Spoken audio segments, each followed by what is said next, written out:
మా బడ్జెట్ అంత లేదు సార్, మా వల్ల కాదు. ఇది నేను రోజు వినే మాట.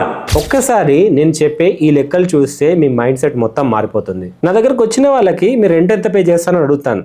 వాళ్ళు చెప్తారు 10 to 15,000 చేస్తున్నామంటారు. అప్పుడు నేను అడిగే క్వశ్చన్, మీకు లోన్ ఎంత కావాలి అని, మ్యాక్సిమం కావాలి అంటారు. అప్పుడు నేను చెప్పేది ఏంటంటే, మీరు 30 లక్షలు ఒకవేళ లోన్ తీసుకుంటే మీరు పే చేసుకోవాల్సింది 25 నుండి 26,000 వస్తుంది అని చెప్తాను. మీరు ఉంటున్న రెంట్కి పే చేసే అమౌంట్ కొనే ఫ్లాట్కి డిఫరెన్స్ ఎంత అంటే 12 to 15,000 ఉంటుంది. వాళ్ళు అడుగుతుంది ఏంది, టోటల్ ఫ్లాట్ వాల్యూలో ఒక 100-200 రిసిప్ట్ తగ్గిస్తారా అని. కానీ వాళ్ళు ఎవ్రీ మంత్ పే చేసే రెంట్ మాత్రం ఎప్పుడు అబ్జర్వ్ చేయట్లేదు. మీరు పే చేసే ఆ రెంట్ ప్రతి 1 yearకి పెరుగుతూనే ఉంటుంది, కానీ మీరు పే చేసే ఈఎంఐ ఎప్పుడు సేమ్ ఉంటుంది. మిమ్మల్ని మీరు అడగాల్సిన విషయం ఏంటంటే, మీరు ఈఎంఐ అంత కట్టగలుగుతారా లేదా. ఫ్లాట్ బడ్జెట్ ఎప్పుడు కాదు, ఎందుకంటే ఫ్లాట్ వాల్యూ ఫ్యూచర్లో అప్రిషియేట్ అవుతుంది. మీ బడ్జెట్ ఎప్పుడు ఎక్కువ అనిపిస్తుంది, కానీ అలా కాదు, మీకు ప్లానింగ్ లేకపోవడం వల్లనే ఎక్కువ అనిపిస్తుంది.